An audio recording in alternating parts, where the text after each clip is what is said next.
The great chamber of Nexus Prime floated in the darkness of space like a jewel. Inside, representatives from 300 civilizations gathered in their assigned sections. The air hummed with translation devices working in hundreds of languages at once. At the center of the circular room stood a single platform, and on that platform stood Hyun Woo, a human diplomat from Earth. He was not impressive to look at. His hair showed gray at the temples.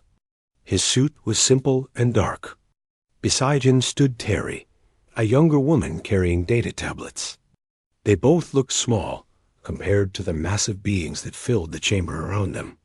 Some representatives were twice the height of humans. Others glowed with internal light. A few floated in tanks of liquid. All of them stared down at the two humans with various expressions that Hyun Woo recognized as amusement. The High Chancellor called the session to order. His name was Vexiron, and he belonged to a species called the Drath. His scaled face showed something like a smile, though it looked more like a predator baring teeth. He gestured toward the humans with a clawed hand. "We gather today to consider Earth's application for membership in the Galactic Assembly," Vexiron announced. His voice boomed through the chamber. "The humans wish to join our community. Let us review their credentials." Terry activated the holographic display. Images of Earth appeared above them. Blue oceans, green continents, white clouds. It looked peaceful from space. The display shifted to show human achievements. The first satellite. The first moon landing. The first Mars colony. The first faster-than-light ship. A sound rippled through the chamber. It took Hyun Woo a moment to recognize it as laughter. The representatives were laughing at humanity's proudest moments. Counselor Quental spoke next. She was an insectoid being with multiple eyes and clicking mandibles. "How charming," she said, and her tone made the word sound like an insult.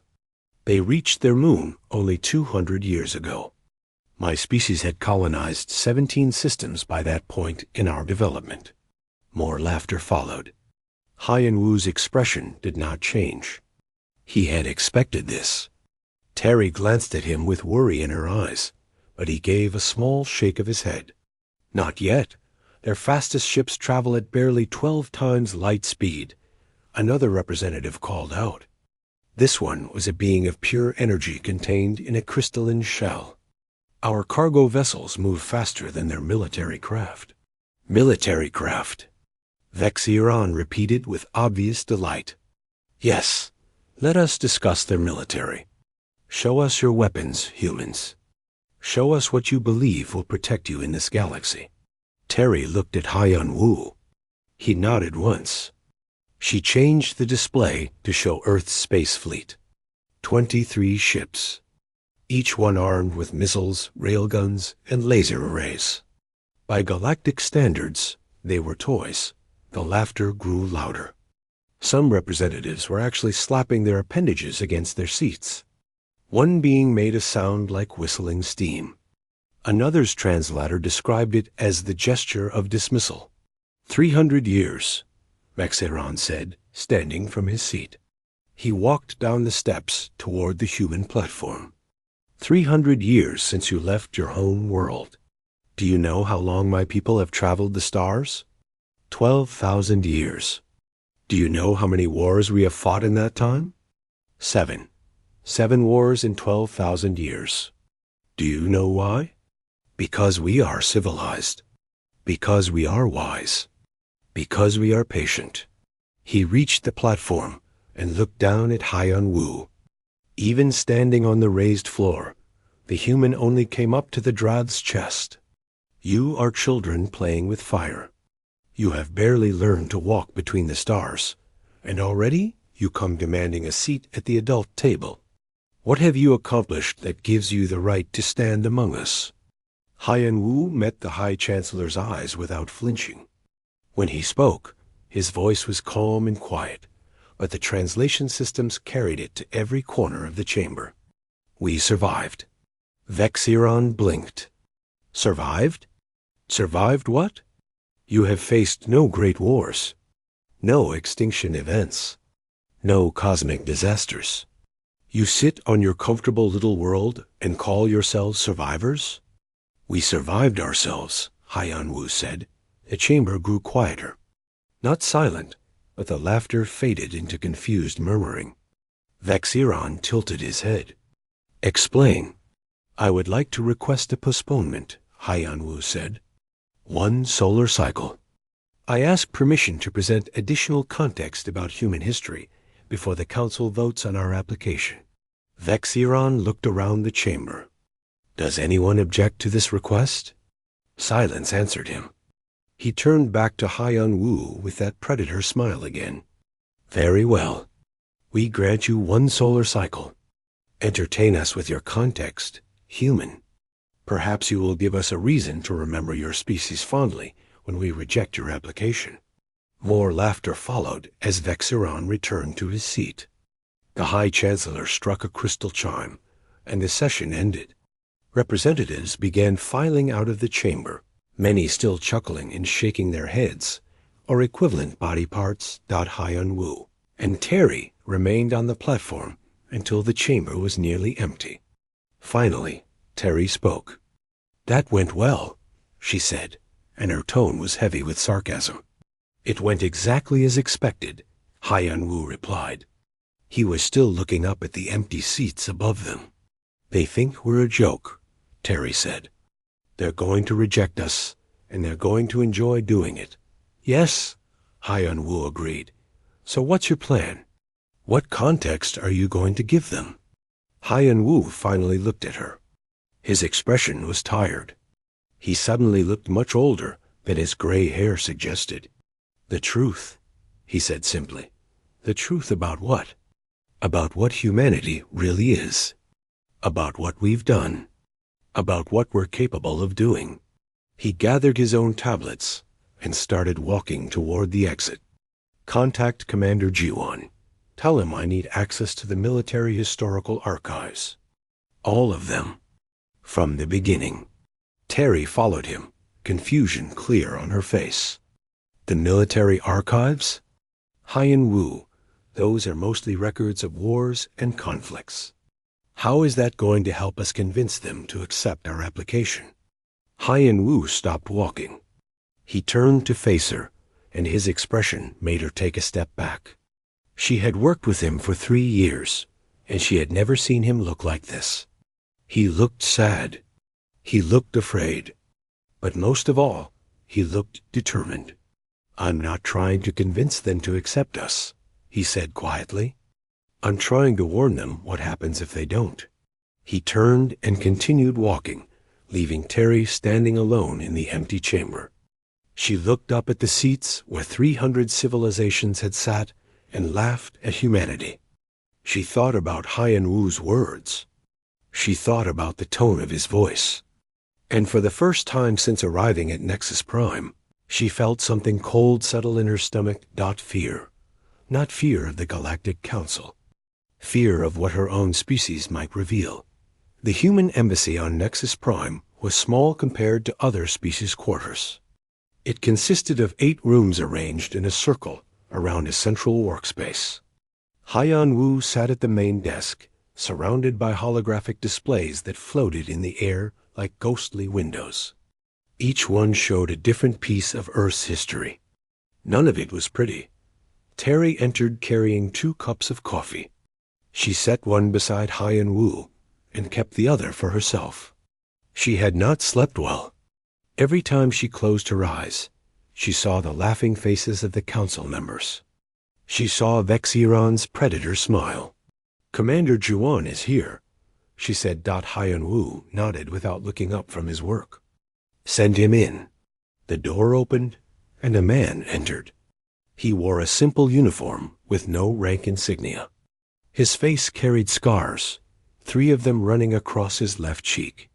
His eyes were the eyes of someone who had seen too much. Jiwan walked with a slight limp that he tried to hide. He failed. Sir? Jiwan said, standing at attention. At ease, Commander, Haiyan-Wu replied. Thank you for coming. You requested the military archives. All of them. Ji-Wan pulled out a small data chip and placed it on the desk. This contains everything. Every war. Every conflict. Every skirmish.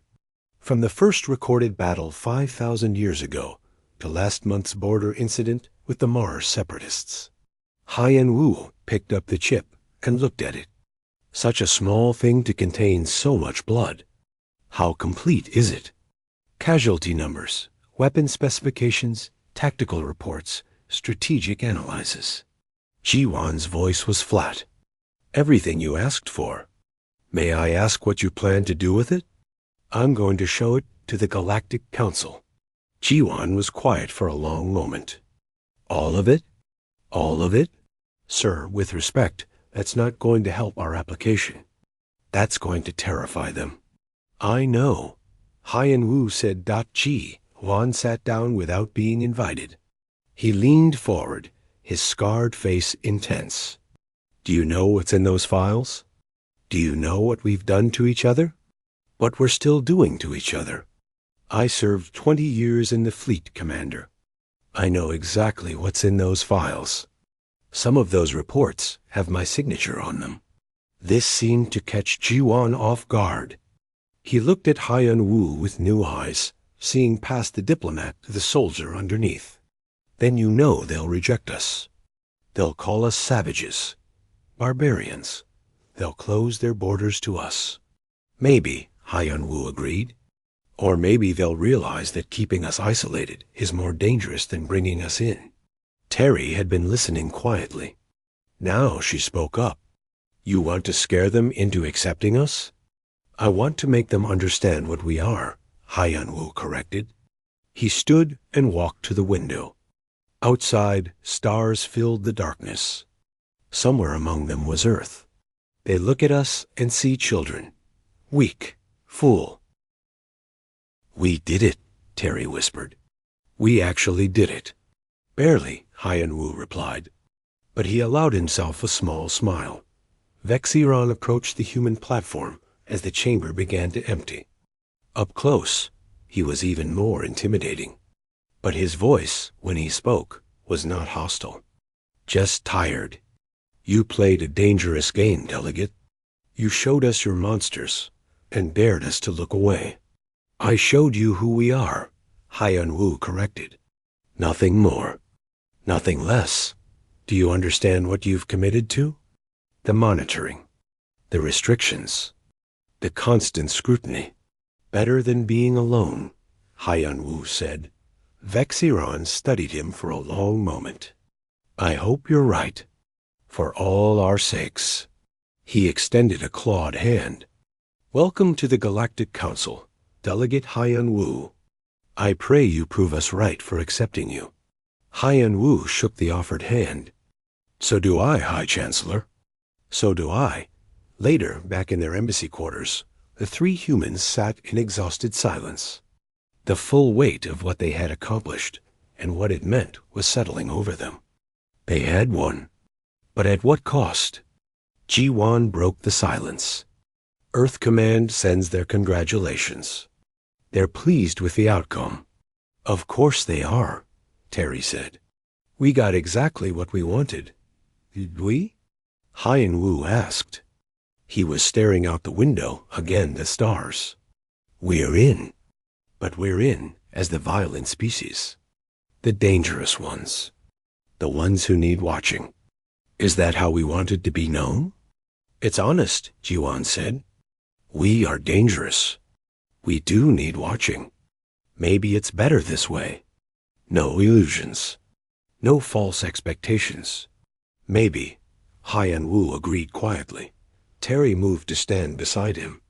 She looked out at the same stars he was watching. Somewhere among them was Earth. Home. You told them we came here to change. To become something better than what we were. Did you mean that? Yes. Do you think we can? Really change, I mean. Haiyan Wu was quiet for a long time. He thought about humanity's history. 10,000 years of warfare. Billions of dead. Endless conflicts over resources, beliefs, pride. Could a species like that truly change?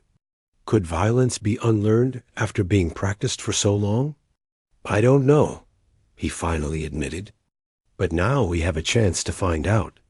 They're going to help us, guide us, show us alternatives. Whether we take those lessons and grow from them, that's up to us. Up to humanity. What if we don't? Terry asked, what if we can't change? Then they'll expel us, and we'll be alone again. But at least we'll have tried. Jiwan stood and walked to the door. I should report back to command. They'll want a full debrief. He paused at the exit. For what it's worth, I think you did the right thing. Honesty was the only path that could work. If we'd lied, if we'd hidden what we are, they would have discovered it eventually. This way, at least they know what they're getting. After he left, Haiyan Wu and Terry remained by the window. The station rotated slowly, bringing new stars into view. Each one was a sun. Each one potentially had worlds. Each one potentially held species they had never met. Friends or enemies or something in between. Are you afraid? Terry asked. Terrified, Haiyan Wu admitted. We just told 300 species that we're the galaxy's most violent civilization. We showed them our worst nature and asked them to trust us. Now we have to live up to that trust. We have to prove we can be better. And I don't know if we can, but you hope we can. Yes, I hope. That's all any of us can do. Hope and try and keep moving forward. He finally turned from the window. He looked exhausted, older than his years. Come on, we have work to do. If we're going to change, we have to start now. They left the window, left the stars, left the view of space that held both promise and threat. Behind them, the galaxy turned. Humanity had taken its first real step into galactic society. Not as the strongest species, not as the wisest or most advanced, but as the most honest about their flaws. And perhaps Haiyan Wu thought that honesty would be enough. Perhaps showing their monsters was the first step to taming them. Perhaps admitting their violence was the beginning of learning peace. He hoped so. For humanity's sake. For the galaxy's sake. He had to hope. It was all he had left. We nearly did, Jiwan said, speaking for the first time. His scarred face showed old pain. Multiple times. We came within minutes of total nuclear war at least twice. We created enough weapons to destroy our planet hundreds of times over. We poisoned our own air and water. We engineered diseases that could wipe out our entire species. And through all of it, we kept fighting. The display showed modern conflicts, terrorism, cyber warfare, proxy wars, even space skirmishes. This is our current era, Haiyan Wu said. The era we call peacetime. These are the conflicts happening on Earth right now, as I speak to you. We consider this peace. War Master Krell stood up. He was a massive being covered in armor plating. His species was one of the few in the Council with a significant military. Show me your weapons. Your current weapons. Haiyan Wu nodded to Terry. She brought up schematics of human military technology. Railguns that could punch through starship hulls. Missiles with multiple warheads. Directed energy weapons. Kinetic bombardment systems. Biological agents. Cyber weapons. The list went on and on. These are our weapons, Haiyan Wu said. Built over 300 years of space travel. Every single one designed, tested, and refined through actual combat experience. We did not theorize about space warfare. We practiced it. Against each other. Krell was studying the displays with intense focus. These designs. They're crude compared to our technology, but the doctrine behind them is sophisticated. These are weapons built by people who understand violence intimately. Yes, Hyun-woo agreed. Vexiron had been silent since the presentation began. Now he stood, his scaled face no longer showing amusement. Why are you telling us this? Do you think this violence makes you impressive? Do you think we will respect you for being savages? No, Hyun-woo said. I'm telling you this because you need to understand what humanity is. You called us children. You're right. We are children. We're 300 years old in space. Most of you have civilizations older than our entire recorded history. But what did we do with those 300 years? He gestured to the display, which now showed a summary. The total casualty count of human history. The number was staggering. Over 1 billion deaths from warfare alone. We spent our youth learning how to kill each other efficiently. While your species were developing art, philosophy, and science in peace, we were developing weapons, tactics, and strategies for war. We reached the stars not after solving our conflicts, but during them. Terry brought up the final comparison chart. It showed development curves for different species. Most had a slow, steady rise to space travel after achieving global peace. The human curve was different. It spiked rapidly, accelerating through periods of intense conflict. You asked what we accomplished that gives us the right to stand among you. Hyun-woo said to Vexiron, we survived ourselves. Every species here achieved space travel after learning peace. We learned space travel while at war. Every species here developed their technology in cooperation. We developed ours in competition. Every species here solved their differences before looking outward. We looked outward while still fighting inward. He paused, letting his words sink in. The chamber remained silent. 300 civilizations, and not one of them spoke. We are young, Hyun-woo continued quietly. We are weak by your standards. Our ships are slow. Our weapons are primitive. But we are here. We survived 10,000 years of constant warfare. We survived multiple extinction-level threats of our own making. We survived ourselves. And we're still learning. Still growing. Still changing. Still fighting, Vexiron said. It was not a question. Yes, Hyun-woo admitted. Still fighting. The silence in the chamber stretched on. Hyun-woo could see the council members processing what they had witnessed. Some looked horrified. Others looked thoughtful. A few looked angry. Vexiron's expression was unreadable, but his clawed hands gripped the arms of his chair tightly. Let me show you one more thing, Hyun-woo said. He felt tired. The weight of presenting humanity's darkest history was crushing him, but he could not stop now. I want you to understand what makes us different. Not just our violence. Our adaptation to it. Terry activated a new set of data. This time it showed psychological profiles, training regimens, survival statistics, information about human resilience, adaptability, and response to trauma. This is the human stress response, Hyun-woo explained. When we face danger, our bodies flood with chemicals that increase our speed, strength, and pain tolerance. We can function through injuries that would incapacitate most species. We can make decisions under pressure that would paralyze others. We evolved these traits through constant warfare. Ji-won stepped forward. I am a product of this evolution, he said, gesturing to his scarred face. I received these scars in a boarding action against Mars separatists. The engagement lasted 4 hours. I was injured in the first 10 minutes. I continued fighting for the remaining 3 hours and 50 minutes. This is not unusual for humans. This is expected. Counselor Embra's voice was filled with distress. This is a terrible way to live. This is trauma. This is suffering. Yes, Ji-won agreed. And it's normal for us. Billions of humans have military training. Billions more have lived through conflicts. We carry this trauma in our genetics and our culture.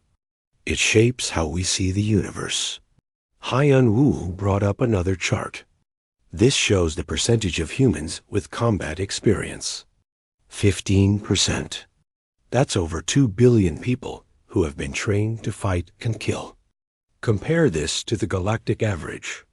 The comparison appeared. Most species had combat experience rates below 1%.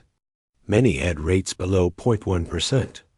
Some had no military training at all, and their populations. War Master Krell was studying the data with intense focus.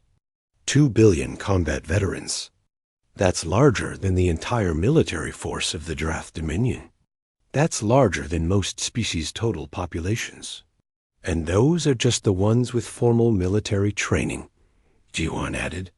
Millions more have combat experience from civil conflicts, security work, or private military service. Violence is not theoretical to us. It's practical. It's lived experience. Haiyan Wu moved to the next point. Our ships. You mocked them yesterday for being slow and weakly armed. Let me explain why they're built the way they are. The display showed schematics of human vessels. Every human exploration ship is built with triple redundant life support. Armored hulls thick enough to withstand weapons fire. Internal compartmentalization to survive hull breaches. Weapon systems and defensive measures as standard equipment. We don't build civilian ships and military ships. We build ships that can survive attack, and we build warships. That's it. Scholar Lithus spoke up, his crystalline voice thoughtful. This is because you expect attack. You design for conflict as a default state. Yes, Haiyan Wu confirmed. When we see empty space, we don't see peace. We see potential battlefields. When we meet new species, we don't just see neighbors. We assess threats and advantages. It's not paranoia. It's experience. Every time we've encountered something new, conflict followed eventually. Every time we've trusted in peace, violence surprised us. We learned to prepare for the worst. Vexiron stood again. You're not making a case for acceptance. You're making a case for quarantine. You're telling us you're dangerous, unpredictable, violent. Why should we allow you into galactic society? Why shouldn't we isolate you until you mature past this barbarism? Haiyan Wu met his gaze. Because isolation won't change us. It will only delay the inevitable contact. And it will ensure that when we do meet, we meet as strangers. Potentially as enemies. Is that a threat? Vexiron's voice was cold.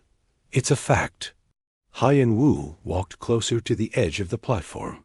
High Chancellor, your species has been spacefaring for 12,000 years. In that time, you've fought 7 wars. That's 1 war every 1,700 years. Do you know how many conflicts humanity has been involved in during our 300 years in space? He did not wait for an answer. The number appeared on the display. 43. 43 separate military conflicts. Border disputes. Resource wars.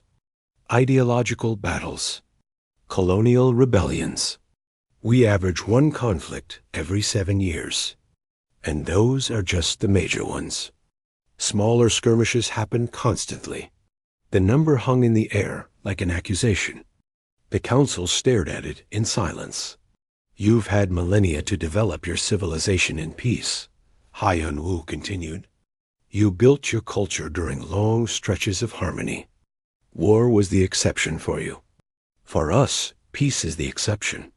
War is our default state. This is what 300 years of constant conflict creates. A species that sees violence not as a failure of civilization, but as a tool of it. Terry brought up the final piece of data. Haiyan Wu had been dreading this part, but it was necessary. This is our population growth curve, she said quietly. Notice anything unusual? Counselor Quintal studied it. It doesn't decline during wars. Most species experience population drops during conflicts. Humans don't. We do, Terry corrected. In the conflict zones. But our overall population keeps growing because we compensate. We've learned to sustain population growth even during warfare. We've industrialized reproduction. We've optimized recovery. We've turned survival into a science. You breed for war, Krell said. It was not a question. His tone held something like respect mixed with horror. We breed despite war, Haiyan Wu corrected. There's a difference. We don't want war. We don't glorify it. But we refuse to let it destroy us. So we adapted. We learned to maintain our civilization, even while pieces of it were constantly burning. He looked around the chamber. Do you understand now? This is what makes us different. Not our technology. Not our weapons. Our mindset. Every species here solved peace before reaching the stars. You learned to cooperate before you learned to explore. You achieved harmony before you achieved spaceflight. But we did it backward. We reached the stars while still fighting. We built faster-than-light drives while aiming missiles at each other. We colonized other planets while conducting wars on our own. Why? Embra asked. Why not stop? Why not choose peace? We tried, Jiwan said. His voice was heavy with old grief. Multiple times. We've had peace movements, disarmament treaties, international accords. Some of them even worked for a while. But then new conflicts emerged. Resources became scarce. Ideologies clashed. Old wounds reopened. And the fighting started again. We're not a naturally peaceful species. Maybe we will be someday, but we're not there yet. Haiyan Wu delivered his final point. You called us children yesterday. You were right. We are children. But what kind of children? Most children learn through play and exploration. Human children learn through survival. We're not asking you to respect our achievements. We're asking you to understand our nature. We spent 10,000 years learning to fight each other. We're good at it. Very good. And we're just starting to turn that experience outward. The implication hung in the air. The Council understood. Humanity, raised in constant warfare, was now looking beyond Earth. What would they become? What would they do when they encountered other species? When resources became contested, when ideologies clashed across the stars. This is your warning, Mexiron said slowly. You're telling us what you'll become if we reject you. No, Haiyan Wu said. I'm telling you what we already are. The question isn't what we'll become. The question is whether you want us to evolve within your community, learning your ways, adopting your values. Or whether you want us to evolve alone, developing our own path, our own methods, our own solutions to galactic problems. He gestured to the data floating around them. We're here asking to join you. We're offering transparency, cooperation, integration, but make no mistake, we're coming into the galaxy one way or another. The only question is whether we come as students or as strangers, as partners or as unknowns. The choice is yours. The chamber erupted. Representatives shouted across the chamber. Some voices called for immediate rejection. Others argued for acceptance with strict conditions. A few demanded more information. The careful order of the Galactic Council dissolved into chaos. Vexiron struck the crystal chime repeatedly, trying to restore order, but the sound was lost in the noise. Haiyan Wu stood on the platform and watched. He felt empty. He had shown them everything. The truth of what humanity was. The violence. The adaptability. The relentless survival instinct. Now the choice was theirs. Terry touched his arm. Did we do the right thing? She whispered. I don't know, he admitted. But it was the only thing we could do. Jiwan said nothing. He simply stood at attention, his scarred face calm. He had lived through wars. This was just another kind of battle. The waiting was familiar to him. Finally, the chamber quieted enough for Vexiron to speak. Order. His voice boomed through the translation systems. We will have order in this council. The representatives settled back into their seats. The High Chancellor looked exhausted. He turned to Haiyan Wu. You have given us much to consider. Perhaps too much. We will now open debate on humanity's application. Representatives may speak. Councillor Quintal was first. Her clicking voice was agitated. I move for immediate rejection. This species is too dangerous. They admitted it themselves. They're violent, unstable. They fight their own kind constantly. We cannot risk allowing them into galactic society. Several representatives voiced agreement. Haiyan Wu's heart sank. He had expected this, but hearing it still hurt. M. Bra spoke next. I agree that humanity is violent, but they are also seeking help. They came here asking to join us, to learn from us. Should we not offer guidance to those who ask for it? Is that not our responsibility as the elder species? Guidance? Quintal's mandibles clicked rapidly. They don't want guidance. They want access. Access to our systems, our trade routes, our technology, and they'll use all of it to enhance their capacity for violence. War Master Krell stood. When he spoke, the chamber fell silent. His species commanded respect through strength. I have studied their military doctrine during this presentation. It's crude but effective. Their weapons are primitive but well designed. Their soldiers are trained for sustained combat in ways my own warriors are not. This species understands warfare at a level most of us have forgotten. He paused, or never knew in the first place. And this is a reason to accept them? Quintal demanded. It's a reason to fear what happens if we don't, Krell replied. Delegate Haiyan Wu made a valid point. Humanity is entering galactic space regardless of our decision. They have faster-than-light capability. They have established colonies. They're expanding. The question is not whether they'll be out there. The question is whether we want them as monitored members or as unknown variables. A new voice spoke. It belonged to a representative from the Velthian Accord, a peaceful species that specialized in diplomacy. But if we accept them, we legitimize their violence. We tell the galaxy that warfare and aggression are acceptable paths to membership. What message does this send? Scholar Lithis rose. His crystalline body caught the light and scattered it in rainbows. With respect, Counselor, that's not the message. Every species here has a violent past. The Drath fought planetary wars before achieving space travel. The Quinn had a 300-year period called the Hive Wars. Even the Velthians had their schism. We all came from violence.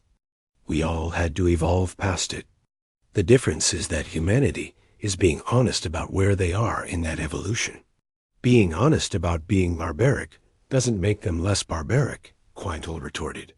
No, Lithis agreed. But it makes them teachable. They know their flaws. They're seeking to overcome them. Is that not worth supporting? Vexiron had been listening silently. Now he stood again. I will speak my mind plainly. I do not like humanity. I do not trust them. They frighten me. A species that treats war as normal is a threat to everything we've built here. Our alliance, our peace, our civilization. He looked at Haiyan Wu. But War Master Krell is correct. They're coming into the galaxy regardless. And I would rather have them where I can see them than lurking in the dark corners of space. Developing weapons we know nothing about, forming alliances we don't understand. He turned to address the full council. I propose conditional acceptance.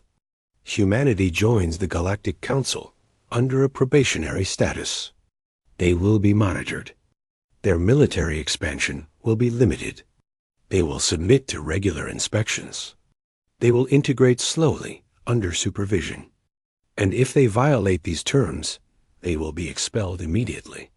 The chamber buzzed with discussion. It was a compromise.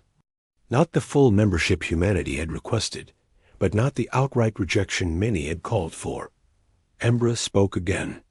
I support this proposal with one addition. Humanity should be assigned mentors, species willing to work with them, guide them, help them develop peaceful alternatives to their violent tendencies. I volunteer, Lithis said immediately. I will work with them. Several other representatives, including surprisingly Krell, also volunteered. Hyenwu felt a spark of hope. They were being accepted. Not fully, not without conditions, but accepted nonetheless. We will vote, Vexiron announced. All in favor of conditional acceptance as proposed?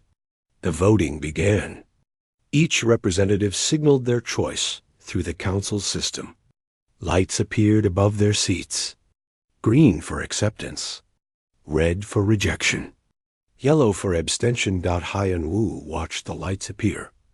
Green, green, red, yellow, green, red, green. The colors mixed in a chaotic pattern. His heart pounded. This was it. The moment that would decide humanity's future. The final votes registered.